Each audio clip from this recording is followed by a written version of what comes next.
about them. Let's move on. Let's talk about the draft instead, because this one I got statistics for, Doctor. This one, we've done our research here, and we know LGD have to ban the Camille because Bin's real good at it. We know that Sudi have to ban the Zoe because Uniboy's real good at it. That's and then the rest of them.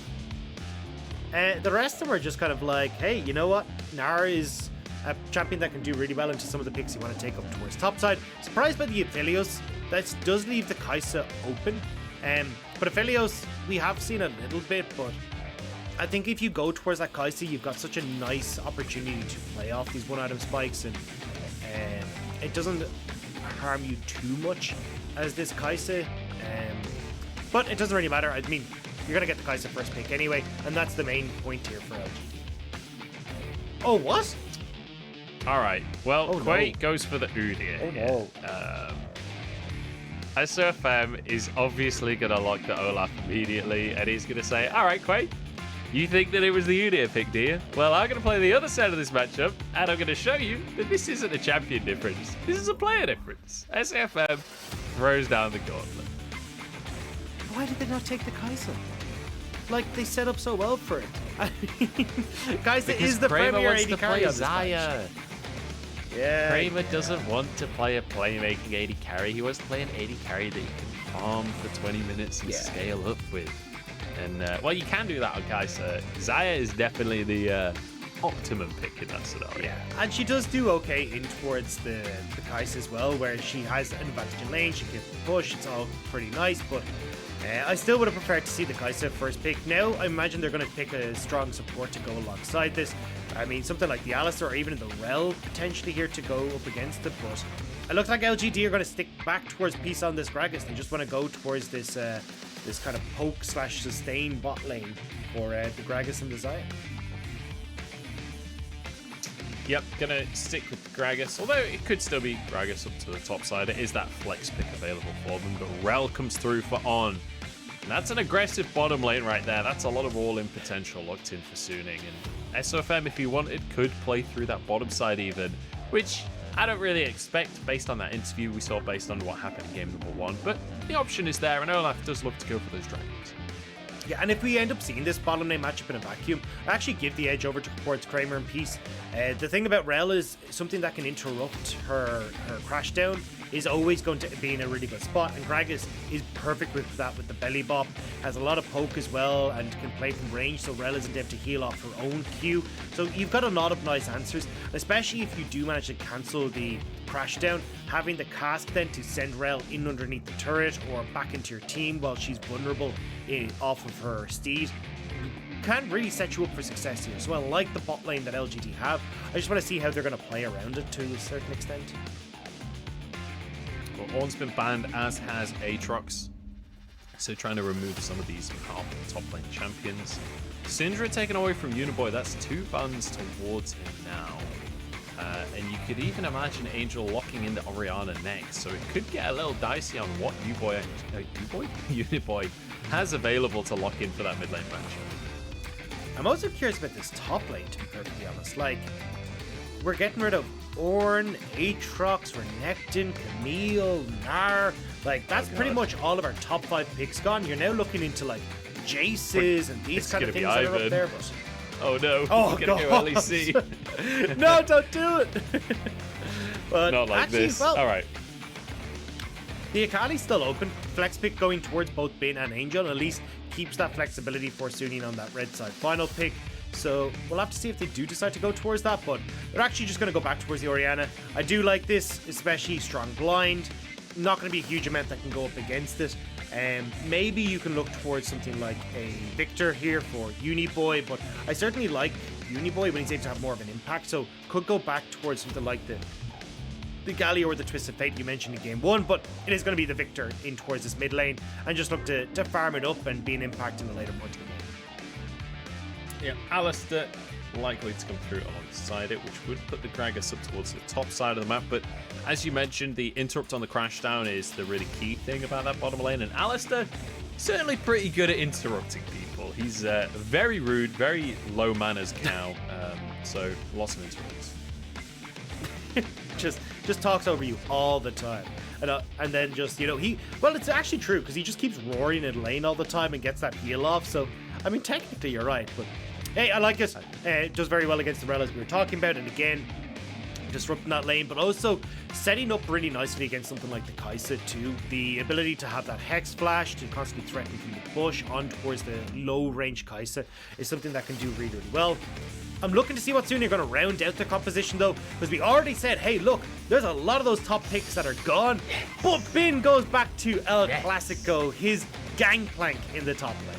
You know, I nearly talked about this earlier on, but I was like, I don't know, it's a long shot. We'll see if it happens. I was thinking it would be against a Renekton or a Gnar. They've both been banned, so I've not talked about it. But Bin loves this gangplank. He's taking it out against the Gragas here. He's an exceptional gangplank player, and it does also suggest that maybe SRFM will play towards the bottom side rather than that top side, because gangplank, generally speaking, likes to be on the opposite side of the map to the action. Definitely, and for SOFM, you do have a pretty strong bot lane, at least, that you can try and play towards those early dragons and try to play around. So there is options here for both junglers to actually play pretty heavily towards this bottom side.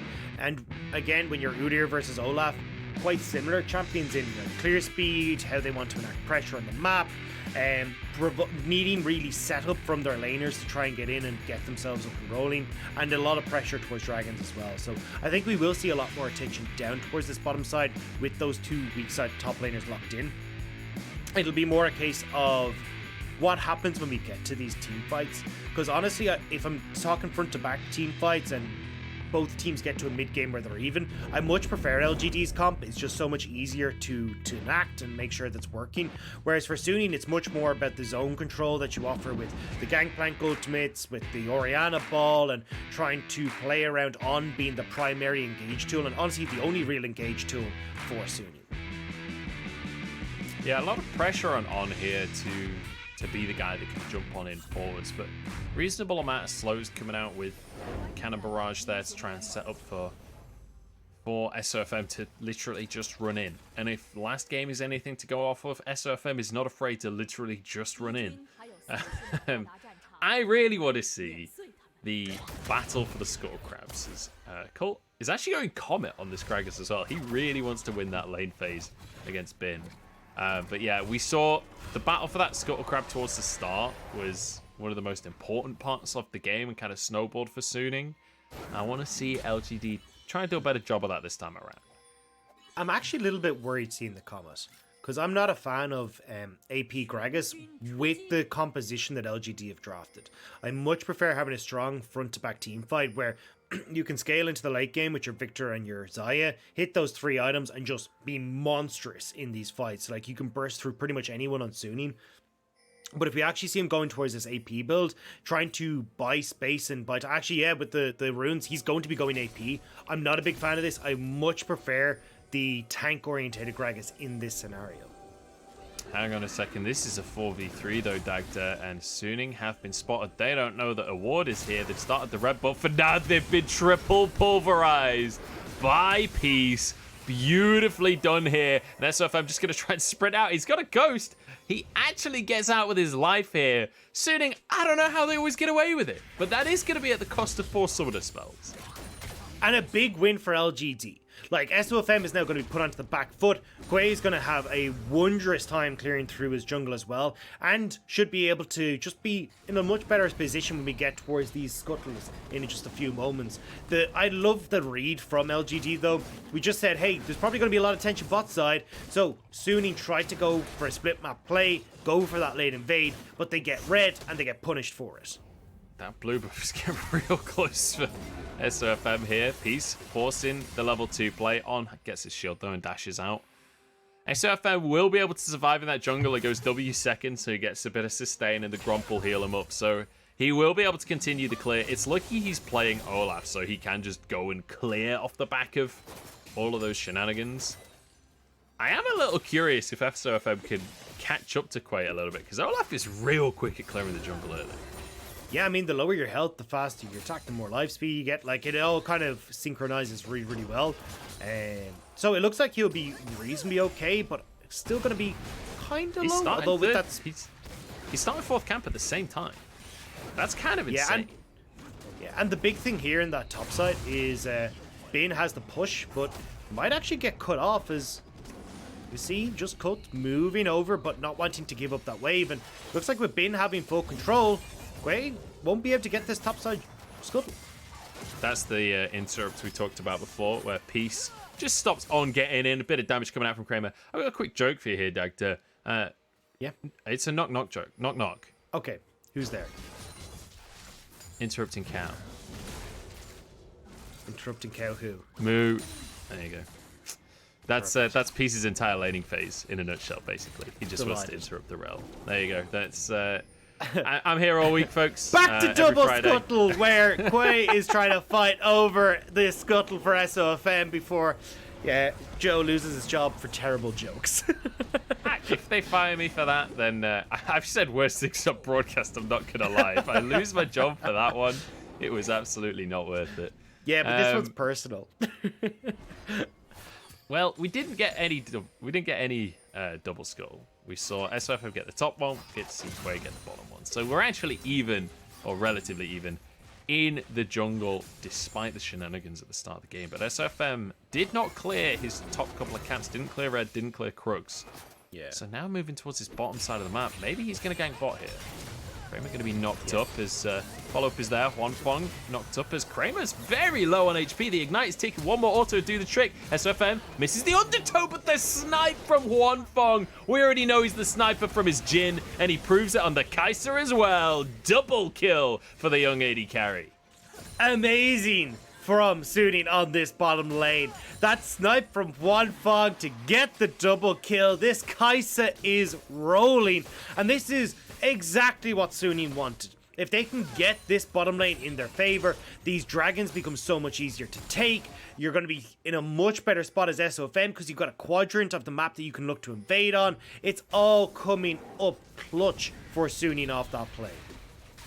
Yeah, I'm not going to lie, Doctor. This series feels like Suning just smurfed it on LGD. This is... Yeah. After how the game started, LGD should be ahead here, but Kramer just gets caught by an easy knock-up.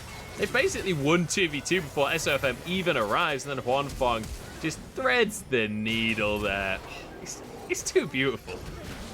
It's gorgeous, but again, it's the issues that we saw with Kramer. Like, his position in lane has not been good. Like, he's walking basically melee range into Rel. Like, Rel is so damn good when she gets on top of you. And if you're going to go that close, well, fantastic. They're just going to go and kill you. So, I don't know. This is an issue that I've had with Kramer for quite a while. And I honestly am starting to think that Kramer was a big issue for LGD last year. It's just that Mark's laning phase, who's actually looked really, really good on BLG, was kind of covering and plastering over all the mistakes that Kramer was making. Now without Mark, we're starting to see that there's a lot more here that Kramer has to work on. Yeah, we'll talk more about Mark later as well, because he's actually not going to be playing today in the BLG game, but we'll jump into that topic a little bit later on. But yeah, so far so good for Suning. And we mentioned in Champ Select that SFM could play around this bot side with the Olaf pick if he wants to. Apparently the answer was that he definitely wants to. The first strike did go the way of LGD though, just like game number 1. My eyes float towards the Herald that will be spawning in just over a minute though, because that feels like more up Suning's alley based on what we've seen today. Bin could be in trouble though, Dagda. I don't know if Quay got spotted there though. At least Bin is playing very, very safe. I want to come back to the point that you made just before we got those bot lane shenanigans of... remember we were saying SOFM hadn't cleared out that topside jungle? He'd actually gone for a very quick reset, and this is what I love about SOFM. Reading, hey look, I need to be on this bottom side to make the play happen. Bin! Nice flash. Good reactions on that, man. Does get knocked up though. The stun is there. He's eating oranges, so it's K, but he might just go down anyway. No! How does he get away with it? Bin every single time. Pops that corrupting potion, the cannon barrage of the slow, and once again, Captain Jack Sparrow somehow slips away. Quay though wants to punish. Nope. LGD will always remember this is the day that they almost caught Captain Bin Sparrow. There's so much that's been invested on that top side though. 2 flashes, all this time from Quay, and yeah, you deny a bit of CS and experience from Bin, but that's not your win condition. Cult is not going to win you the game. You need to be interacting on this bot lane, but now in mid, Sofm's just not even aware that Uniboy is attacking him. Just completely blanks him. Didn't even look in his direction as he was just sprinting at Quay. He wants himself this blue buff, and I'm not sure that there's anything LGD can do about it. This is going his way. TP coming through from Cole. Quay's in the brush already. They want Bin real bad. They want a bit of vengeance, but it's Peace. It's in trouble on the bottom side of the map. Kramer gets the route onto On. Huangfeng is level 6. Has the killer instinct available. But there's not going to be an opportunity for him to use it just yet. And look at this. Sofm is not going to let Quay even do anything in his jungle. I think he is going to walk away, though. Looks like, at least with Colts potentially having first move on top and not being 100% as to if he wants to contest with Uniboy having no mana, he will just look towards Rift Herald instead, although he's hanging around. Yeah, okay, he's going to clear the ward.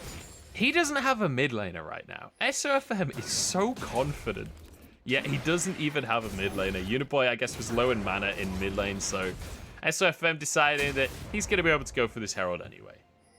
Yeah, he was just delaying a little bit as On was trying to make his way up. Also, Colts is blowing through a heap of mana in that top side, so he's got a rotation of spells in him, so if a team fight was to kick off and with Uniboy having no mana, he knows he'd be pretty safe anyway, so we'll just start that one up. And I want to go back to like Sofm's early jungle path team there. He got that early reset that allowed him to set up for that play on bot lane that now got the 2 kills for Huangfeng. And this is something that Sofm has been really good at doing in the past, is understanding where he needs to be positioned, how he can alter his path creatively to set up for success. But bot side, Huangfeng! Huangfeng has been caught here trying to secure the blue before. Is he the one that's catching? That is the question. Blue goes the way of Quay in the end. So Huangfeng just trades a bunch of damage onto Peace. Didn't even have to use a summoner spell. 2v1 and nearly stole the blue buff away. Now it's On that's going to be stunned, but I don't know. Udyr when Sofm has it, really terrifying. Udyr when Quay has it, I'm not so scared, Dagda. Yeah, I'm not either. It's just not having that same impact. And again, it's because he's been set behind, right? It has gone for that bot lane play, ended up dying. Hasn't been able to keep up with Sofm, who stole away the blue on the top side. Does steal away the blue on the bot, but it means that with the poke and prodding that has come through, and Colts not having that TP available, this dragon in a couple of seconds should go the way of Sunni. They're still in good shape, Sofm still healthy, and he's got that Rift Herald to try and create pressure mid if they even need to, just to confirm that they can get that dragon.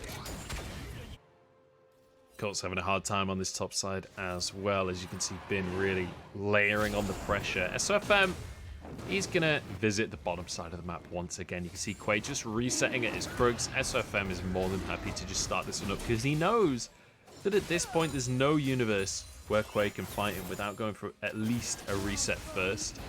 So Angel will be able to move on over. Corrupting Potion ticking, so he will at least have some mana to work with. And with the bot lane moving up, the dragon is taken for Sunni. Another objective in their pocket. Sofm is going to pay a visit to Uniboy in the mid lane. Instant respect comes up through. He's just going to help Angel reset the wave. Yeah, exactly. Angel just wants to get that TP back in towards lane, and you really do need that against Viktor.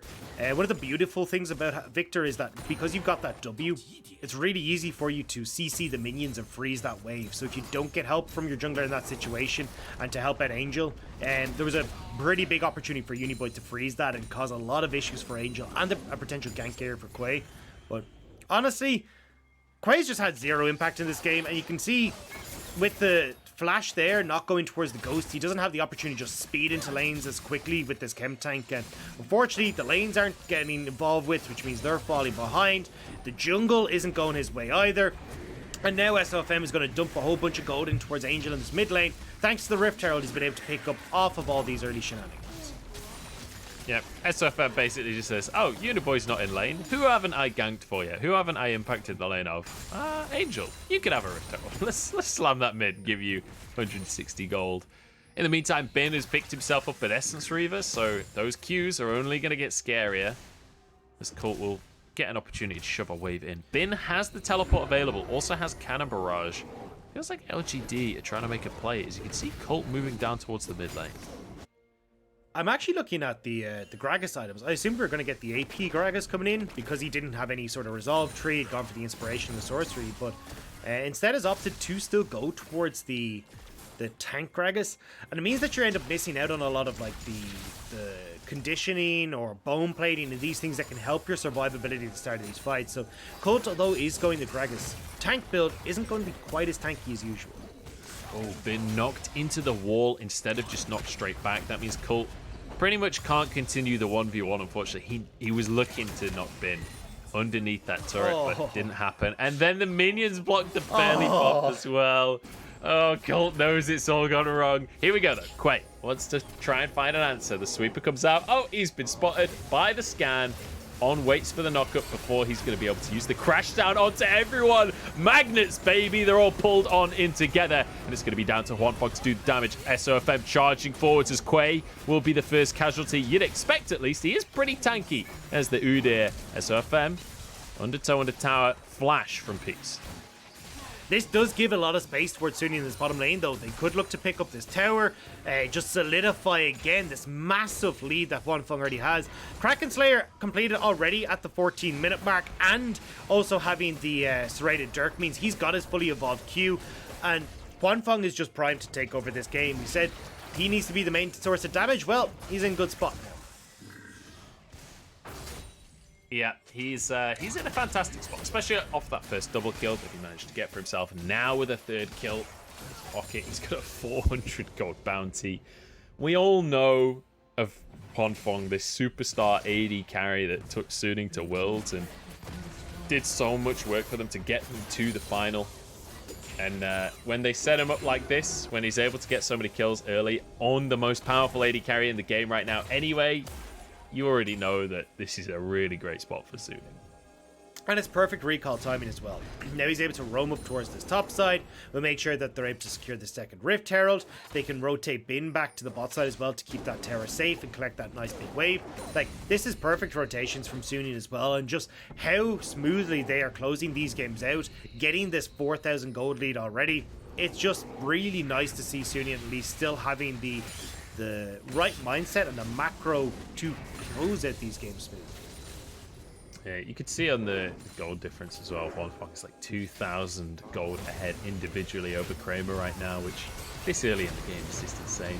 Beautifully done there by On to just grab everyone together. Yeah, and I love the preemptive heal from Huangfeng as well, meaning that On is going to be totally fine to go aggressive. One of the big things about Rel is that... Oh, hang on. We've got a bit of a fight here. SFM knocked up. We'll use the Ragnarok to keep charging around the fight here. Undertow to slow them down.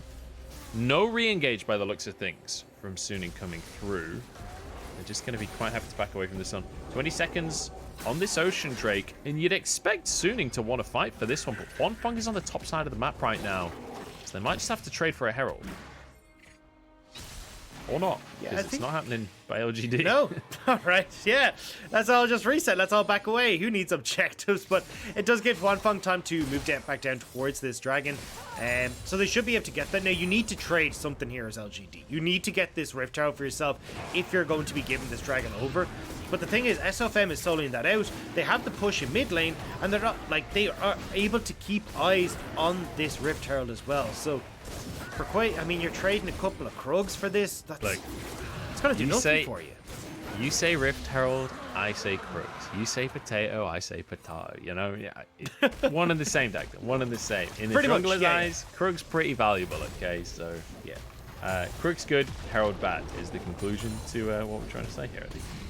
I think that was a good learning point. Moving on before Dagda can reply. There'll be a test on Friday. Make sure you're all ready. Yeah. I want to talk about win conditions once more. As we head towards the mid game here, it feels like Suning they've moved out of the lane phase at this point. They're going for the Herald as well as the Dragon. But we talked about earlier that On is basically the only hard engage. When you're running a composition like this, Dagda, how do you force the issue and make sure you're keeping up the pace of the game? Well, definitely the Rift Heralds and the likes of this are going to do wonders, right? At least for the mid-game portion. It's when you get to the later stages, if LGD are able to turtle down, it can be a little bit difficult to break it. Like, you can have Bin off in the side lane trying to poke down, but Colt can do reasonably well at clearing out those waves, so you can't really match up there. So honestly, what you're trying to rely on is these dragons to draw LGD out of their base and make sure that they're the ones that have to fight you. So at least with 2 dragons picked up for Suning thus far, it buys a little bit of time for LGD, but in 10 minutes time, when that 4th dragon is spawning, or sorry, yeah, the 4th dragon is spawning, that's where you're going to have a lot of issues for LGD as to how they're going to try and fight this. So play around those drakes, try and set up around the objectives, and basically force LGD to do the engaging for you. Seems like and the big thing sorry, as well go on. was I that when didn't mean to interrupt you. it's all good, but the big thing as well is that when we looked at the team fight that LGD had set up, yeah, we gave them the advantages, saying, look, it's a much easier to execute composition. But from Suning's side, because they've got this massive Kaisa, just completed her collector as well, you've got this Oriana and also Bin, who are going to be able to provide a bunch of zone control, especially when you have vision control. Trying to move through these chokes into river is going to be really difficult for LGD. So I'm not just able to say, hey, you know, LGD, this is fine, you're going to be okay. The advantages that Suning have picked up are really going to hurt LGD unless they're able to get into river and find these perfect team fights. So let's look towards LGD as they charge into the jungle here. Or not into the jungle, just towards the mid lane. Huangfeng is pushed up. Could get caught out, but he does have both of his summoners available. Kramer would love to find himself a Blade Caller, but I doubt that's going to happen at SRFM. He's just going to face check it. He's like, oh, yep, no, they are here. Time to back away. Kramer nearly gets 1v1. Kind of barrage came down. Keep your eyes out for the Void Seeker. Okay, no, it's going to be blocked. LGD, they're wise to that trick now after the early laning phase. And Baron's about to spawn Dagda. And you know, it wouldn't surprise me if Suning just brute forced it. They can take it in exceptionally quickly with the composition that they have, but looks like they're trying to see if they can bait LGD into just trying to get vision in their own jungle. Just, come on, you know you want to know if we're on it. You know you have to push forward if you want to try and get vision of this. I mean, you can see the Scryers, or the blue ward at least, has just popped up for Kramer. So they have one check that they can do on this Baron. But afterwards, when that's gone, Suning can burst through this exceptionally fast. Yeah, importantly, they do still have vision in the area as well. They've got the Scuttle Crab, and they've got a ward just next to the Scuttle Crab. So LGD, not under any significant pressure of that just yet, but it's definitely something Suning can set up for as Kramer takes a huge hit from Bin. He's not the first AD carry to feel that blast. Void Seeker landed, Huangfeng goes in, flashes out immediately.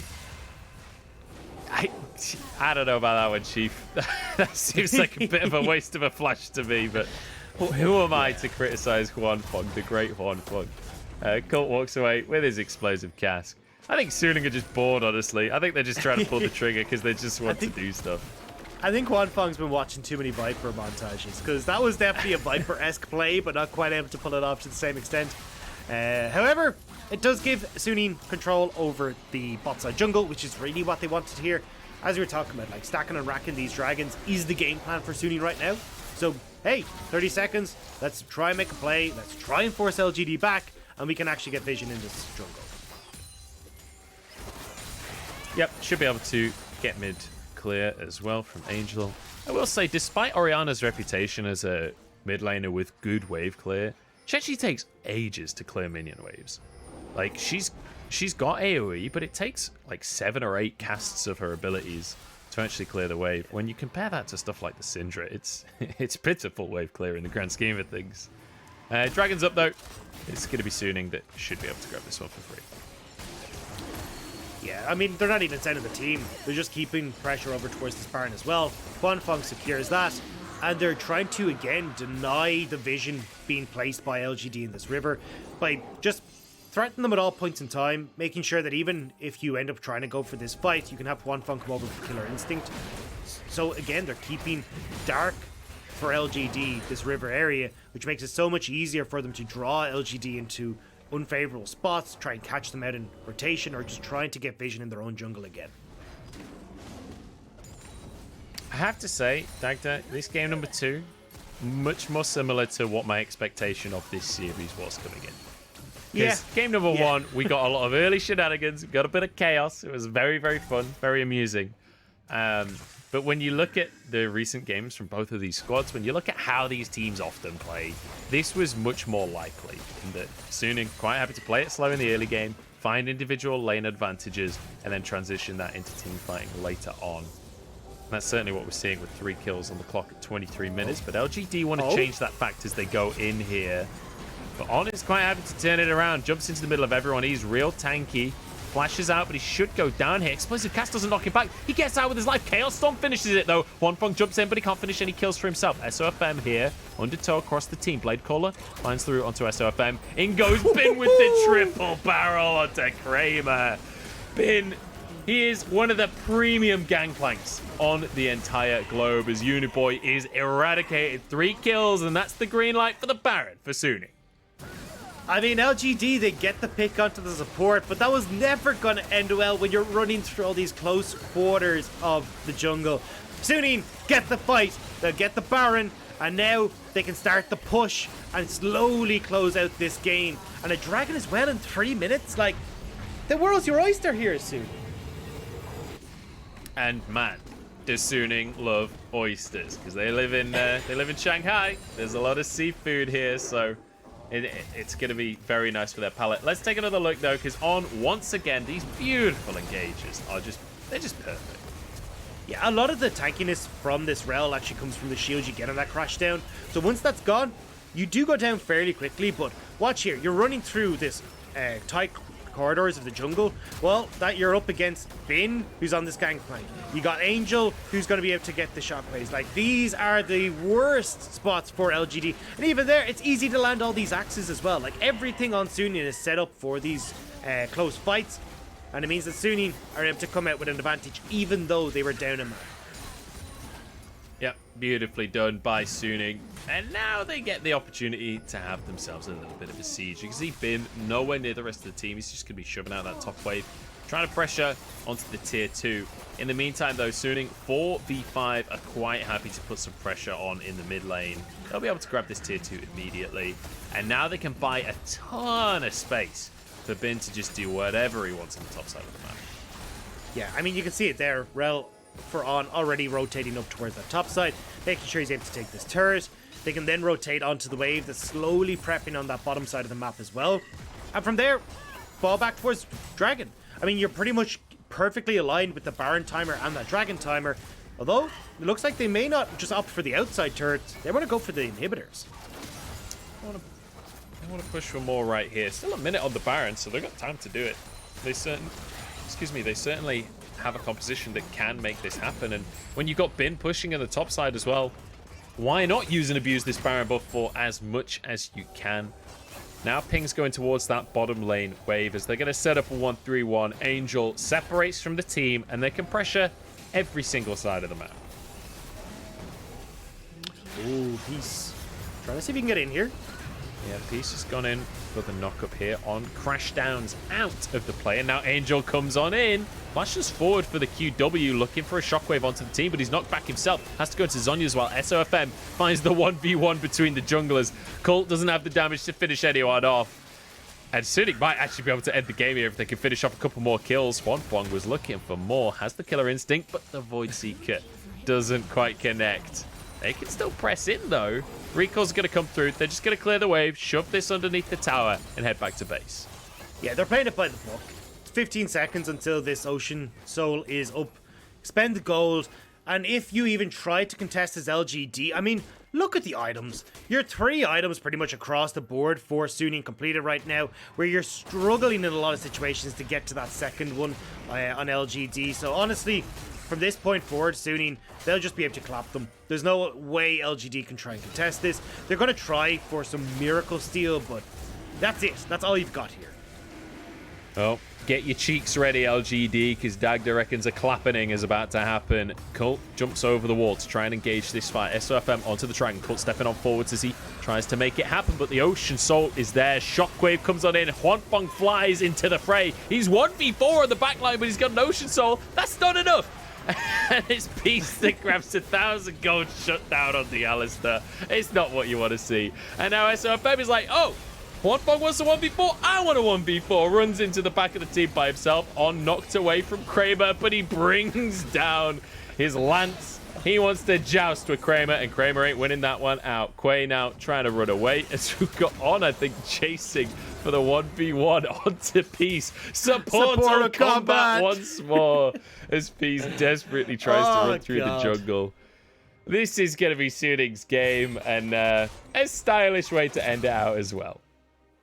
Yeah, I mean, that's what you like to see. Yeah. They know it's over. Oh. They think it's all over. It is now, Dagda. And they're just going to chase each other around the jungle. At least they're having a good humor about it. However, Uniboy has cleared out the wave, so... I mean, I don't know if SRING can end. Surely. They're just holding hands as they roam around the map together. And look at the smile on cow. He's made a friend. Smile. Look at the smile on Odd's face. He knows. It's going Peace great. though. Peace is communicating right now. He's in try hard mode. He's trying to figure out the best way to play this. It's not worked out, but hey, you know, it was fun while it lasted. It was, and again, denying that easy reset coming through from Peace, so he's going to be laid onto the map. Now, there's nothing really on the map that you can go for as SRING right now, but at least they can go back, spend their gold. You've got a single Nexus tower that's holding you back. There's 2 inhibitor towers that are looking pretty juicy here as well. Baron in 40 seconds. You have your pick of the litter here as SRING. And again, you can see how LGD from that last fight are struggling. Even if they manage to pick off Huangfeng, they can't kill Sofm. Gore Drinker, Sterix Gauge, Ocean Soul. This Olaf is unkillable right now. It's so rough. And you can see the difference in the two teams. Everyone on the side of SRING has been giggling away, but it's just moved over to Cult, and he seems like he's actually having a good time. Bin, however, seems stoic. So aside from the top laners, the atmospheres are different in the teams. Bin always does. Yeah, Kramer. Bin's in the zone. Kramer looked like he's a bit sick of this game, and LGD knows that SRING are just waiting for the correct opportunity to actually be able to end the game. I always laugh though at Angel because like last 2 series Angel has ended up as a pseudo support. On that was not the play. He gets away. The shield comes through at the last second. SRFM now gets to charge in with this kind of barrage. Bin is here as well. Kramer has to jump away to dodge away from the damage from Bin. That is not fair. Not even Zaya can survive that one. Huangfeng with Killer Instinct. Wait for the correct opportunity. The opportunity is now, though. Uniboy trying to escape, but there's nothing you can do to run away from this one. SRFM trying to chase down Quay. The battle from the junglers, but he can't go onto the fountain. That is now gonna be game. SRING take the 2-0 in a hilarious series between SRING and LGD. What a way for that one to end, and what a way to start our day here, Doctor.